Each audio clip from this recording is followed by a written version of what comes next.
नाही, मला मालिका करायची होती, चांगल्या लोकांबरोबर करायची होती. आपल्या घरातल्या गोष्टी ते आपल्या घरापर्यंतच राहायला पाहिजे, बाहेर जाऊ नये. नाही, माझा काही प्रॉब्लेमच नाही, मी सगळ्यांबरोबर पटकन जमतं माझं. अरे वा.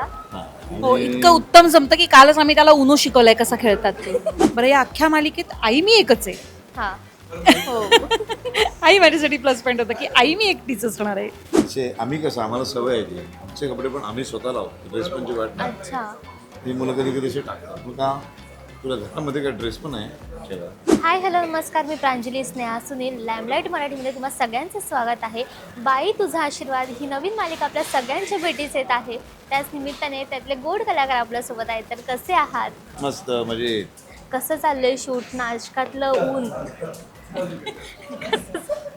काय होतं, आम्ही बाहेर फार करत नाही, सगळं बंगल्याच्या आतमध्ये असल्यामुळं तसा आम्हाला त्रास नाही. अजून तरी आम्ही बाहेर असं उन्हातान्हात शूटिंग नाही केलं. तर ते केलंच तू. उन्हातानात हो मी केलं, हां, किती पण एखाद दिवस. पण आहे भयानक ऊन आहे आणि यावर्षी जरा आहेच ऊन जास्त. पण आम्ही बंगल्याच्या आत असतो, पंखे असतात, मेकअप रूममध्ये हे आहे, एअर कंडिशन आहे, त्यामुळं असा अजून तरी आम्हाला त्रास झालेला नाही. सर, तुमच्या आता जेव्हा ही स्क्रिप्ट आली तेव्हा नक्की काय वाटलं किंवा आपण हे कॅरेक्टर करावं असं कसं ठरवलं तुम्ही? नाही, मला मालिका करायची होती, चांगल्या लोकांबरोबर करायची होती आणि असं सगळं ते जुळून आलं. मला प्रश्न बरोबर विचारलं गेलं आणि मग गोष्ट सांगितली, जरा वेगळी गोष्ट वाटली, वेगळ्या पद्धतीची मांडणी आहे त्याची, त्यामुळे मला लगेच हो म्हणावं असं वाटलं. नक्कीच. तुम्ही काय सांगाल? माझ्यासाठी एकतर विनोद लवेकरांनी सांगितलं आपण करतोय मालिका, त्याच्यामुळे बाकी प्रश्न विचारण्याचा काही अर्थच नव्हता त्याच्यात. आणि स्टार प्रवाहावरची मालिका. बरं, या अख्ख्या मालिकेत आई मी एकच आहे. हा. हो. आई माझ्यासाठी प्लस पॉईंट होतं की आई मी एकटीच असणार आहे. अरे वा. मुलांकडे तर आई नाहीच आहे, त्याच्यामुळे तेही होतं. आणि नंतर मला कळलं दादाबरोबर काम करायचं आहे, त्याच्यामुळे ती एक संधी होती. तर सगळंच मिळालं म्हटलं, प्रश्नच नव्हता नाही म्हणण्याचा. नक्कीच. बरं, मगाशी जो इथे एक तुम्ही छोटीशी आम्हाला झलक दाखवली, तर त्या कॅरेक्टरमध्ये सरना ओरडतायत आणि नंतर ते अलगद शांत पण होत आहेत तुमच्या एका अच्छा लोकांकडे तिथे. मग ते कॅरेक्टर नक्की कॉमेडी आहे, सिरियस आहे की असा प्रश्न मला तरी पडलाय. कॉमेडी नाही आहे ते, पण तो गंभीर पण नाही. असं सामान्य माणसं जशी वागतात रोज तसाच तो माणूस आहे. त्याच्या काही अपेक्षा आहेत. बरोबर. त्यांनी घरातल्या प्रत्येकाला काही कमी पडू दिलेलं नाही. बायकोला नाही, मुलीला नाही, मुलाला नाही, सुनेला नाही, हां. कोणाला काही कमी पडू दिलेलं नाही. ते तोंडातनं येईल ते शब्द, त्या वस्तू सगळ्या पुरवलेल्या आहेत. साड्या, कपडे, दागिने, खायला प्यायला कसलंच कमतरता नाही. मग तो म्हणतो आता थोडंसं माझं ऐका, मी सांगतोय ना इथे जाऊ नका, हे करू नका, तर ते ऐका माझं. अच्छा. पण पण ते ऐकलं नाही की त्याचं डोकं फिरतं. पण ह्या सगळ्यामध्ये रिस्पेक्ट पण आहे, तोही आम्ही मगाशी बघितला की त्या म्हणाल्या की थांबावं, तर तुम्ही थांबलात शांतपणे. हां, तर तसं त्याला पटलं तर तो थांबतो. पण त्याच्या चौकटी, त्याच्या ठराविक विचारांची एक चौकट बनवलेली आहे आणि ती इतकी घट्ट आहे, त्याच्या बाहेर जात नाही तो. तुम्ही काय सांगाल त्याबद्दल? प्रचंड विश्वास आहे त्यांच्यावरती की ते जे काही निर्णय घेत आहेत ते करेक्टच असणार आहेत. त्याच्यामुळे हां, म्हणजे जसं काय होतं, ते म्हणाले तसं त्यांची एक चौकट आहे, त्याच्या बाहेर गेल्यानंतर ते चिडत आहेत. पण आजूबाजूला त्यांचं एक म्हणणं आहे की आपल्या घरातल्या गोष्टी ते आपल्या घरापर्यंतच राहायला पाहिजे, बाहेर जाऊ नये. ते चुकून रागाच्या भरात तो एक आवाज वाढला आणि माझं झालं 4 लोक आहेत तर नको, असं आठवण करून दिल्यावर ते शांत झाले. त्याच्यामुळे असे गंभीर नाही आहे, ते शिस्तप्रिय आहे.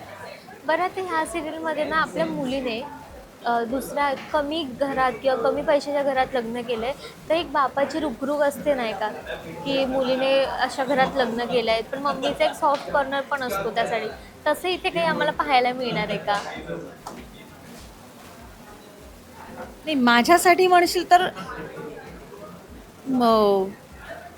तिचं जर चुकलंय आणि हे जर तिचे बाबा म्हणतायत तर ते तिचं चुकलंय. म्हणजे तिथे कुठे सॉफ्ट कॉर्नर नाही मग नाही, माझ्यासाठी चंद्रकांत देशमाने जे सांगतायत ते करेक्ट असल्या कारणाने, ते चुकीचं सांगणार नाही त्याचा माझा पूर्ण विश्वास असल्या कारणाने माझं असं होणारच नाही की त्यांचं चुकलंय किंवा काय नाही. तुझंच चुकलंय ते म्हणतायत म्हणजे तुझं चुकलंय. बरोबर. तर तुम्ही काय सांगाल? नाही, त्याला त्याचं काही चुकीचं वाटत नाही कधी. तो चुकतोय असं त्याला काही वाटत नाही. हां तो त्याच्या मतांशी ठाम आहे. बरं हां, तो म्हणतो मी तुमच्या भल्याचाच विचार करतो. मी जास्त पावसाळे बघितले, जास्त आयुष्यामध्ये मी काढलेलं आहे, मी दुनियेमध्ये आहे. आणि त्याचं ना व्यक्तिमत्व असं दाखवलं की तो पॉलिटिक्सपासून, समाजकार्यापासून उठ बस आहे त्याची सगळ्यांबरोबर. तर खूप मोठी मोठी माणसं त्याच्या परिचयाची आहेत, त्यांच्याबरोबर बोलणं चालणं आहे, जग बघितलेलं आहे. त्यामुळं त्यांनी काही गोष्टी त्याला वाटतात की ह्या मी करतोय ह्यांच्या भल्याच्याच आहेत, त्यांना कळत नाहीत त्या. बरं आता ह्या झाल्या रिअल लाईफच्या गोष्टी.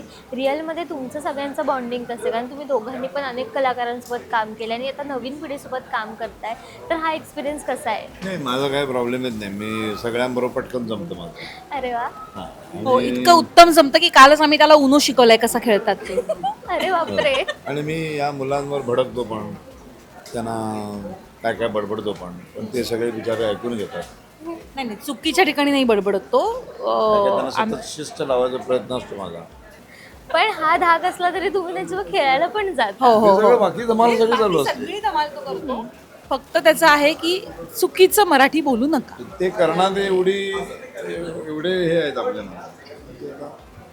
काय काय हां, काय मला ती मुलं पण धमाल करणार नाही, एवढी धमाल. नाही नाही, एवढं एवढी म्हणजे आम्ही लाईन क्रॉस केलेली करून आहे. नाही सगळं हे आम्हाला करत माहिती आम्ही. आहे. चौकटीत राहूनच. आता तो ड्रेसमन येतो, तो कपडे असे आम्ही कसं आम्हाला सवय आहे ती, आमचे कपडे पण आम्ही स्वतः लावतो. ड्रेसमनची वाट नाही. अच्छा. ती मुलं कधी कधी असे टाकतात. मग का तुला घरामध्ये काय ड्रेस पण आहे ठेवा, बरं. अशा काही. अशा काही गोष्टी. म्हणजे जी शिस्त सिरियलमध्ये लावली जाते ती रिअल लाईफमध्ये पण सेटवर लावली जाते असं म्हणायला हरकत नाहीये. मी असतो त्या दिवशी, मी नसतो त्या दिवशी मला माहित नाही. तेव्हा आम्ही काय करतो त्याला माहिती. बरं एखादा दिवस सर नसतील तर तुमच्या काय गप्पा गोष्टी अशा चालल्या असतात? कारण मला तिथे आता कळलंय की गॉसिप हा प्रकार चाललेला असतो. आमचं इन जनरल गॉसिपपेक्षा ना आमच्याकडे आम्ही काय करतो माहिती आहे, आमचा स्केड्युलर आहे किंवा मेकअप दादा आहेत, आम्ही प्रत्येकाच्या लकबी, आमचे जे असिस्टंट डिरेक्टर आहेत त्यांची जी स्टाईल असते ना ती अक्षता, हां अर्णव आणि साक्षी म्हणून जी माझ्या सुनेचं काम करते तिथे तिघं जणं त्यांनी जे काय पकडून ठेवलं, त्यांची जी काय मिमिक्री सुरू असते ना ती बघण्यासारखी असते. ते आम्ही करतो. बाकी तसं असं काही नाही. बाकी शिस्त चालू असते कारण विनोद सर असतात ना. बरोबर.